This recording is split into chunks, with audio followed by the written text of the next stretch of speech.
रानी वसुधा और महायोगी की कथा, प्रेम, त्याग और आत्मज्ञान। सदियों पहले सूरजनगढ़ नामक एक समृद्ध राज्य था।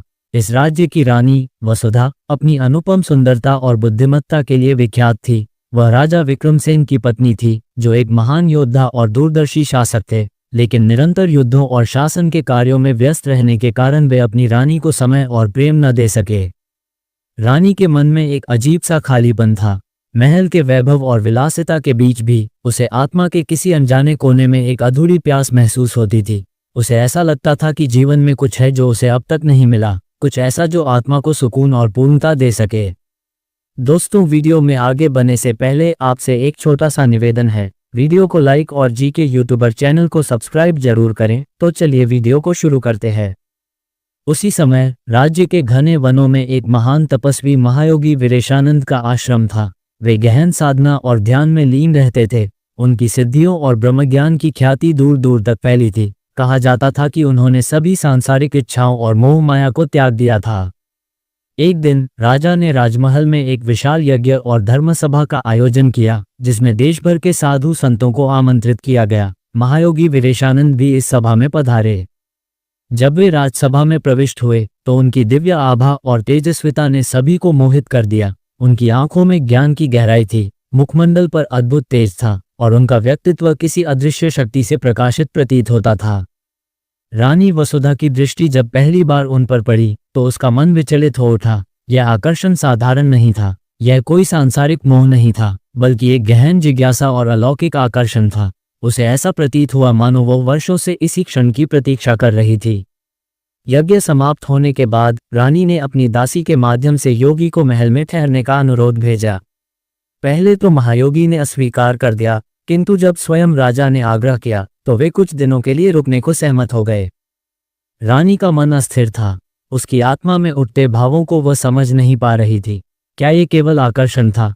क्या ये कोई पूर्व जन्म का संबंध था? क्या वह वास्तव में किसी आध्यात्मिक सत्य की ओर खिंच रही थी? उस रात जब महल में सब सो चुके थे, रानी का हृदय किसी अज्ञात शक्ति से खींचता चला गया। उसके पैर स्वतः ही महायोगी के कक्ष की ओर बढ़ने लगे। हल्की चांदनी महल की दीवारों पर थिरक रही थी और महायोगी अपने कक्ष में ध्यानमग्न थे। धीरे धीरे रानी ने कक्ष के द्वार पर दस्तक दी। महायोगी ने आंखें खोलकर गंभीर स्वर में पूछा, कौन? रानी ने धीरे से उत्तर दिया, मैं वसुधा हूँ महाराज, आपसे एक महत्वपूर्ण वार्ता करनी है। कुछ क्षण मौन छा गया।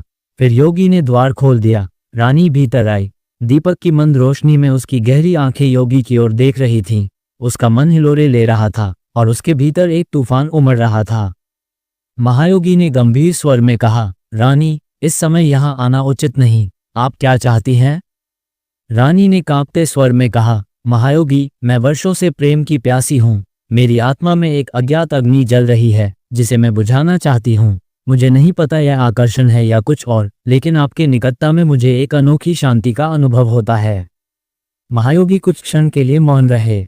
उनके हृदय में भी एक विचित्र अनुभूति जाग उठी थी। रानी का सौंदर्य, उसकी वेदना, उसकी आंखों की ललक, ये सब उनके कठोर तप के लिए एक परीक्षा थी। रानी ने धीरे से उनका हाथ पकड़ लिया। ये स्पर्श साधु के लिए एक नई अनुभूति थी। उन्होंने कभी किसी स्त्री को इस तरह अपने निकट अनुभव नहीं किया था। रानी ने कहा, संयम का मार्ग कठिन है, लेकिन क्या प्रेम से भी बड़ा कोई तप हो सकता है? महायोगी ने गहरी सांस ली। उनकी आत्मा एक द्वंद्व में थी, लेकिन अगले ही क्षण उन्होंने अपना हाथ पीछे खींच लिया और कठोर स्वर में बोले, रानी, यह उचित नहीं। ये क्षणिक आकर्षण तुम्हें दुख के सिवाय कुछ नहीं देगा। वासना को प्रेम मत समझो। प्रेम अधिकार में नहीं, त्याग में होता है। रानी की आंखों में आंसू छलक आए। उसने धीमे स्वर में कहा, तो क्या मेरी इच्छाएं अनसुनी ही रह जाएंगी?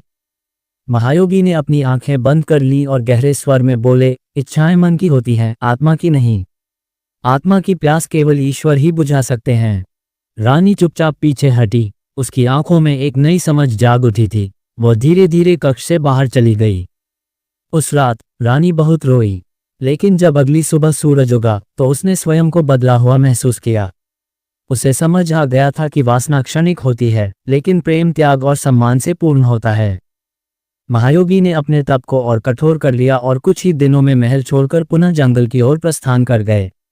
रानी ने भी अपने जीवन को प्रजा की सेवा में समर्पित कर दिया। अब उसे प्रेम की सच्ची परिभाषा समझ आ गई थी।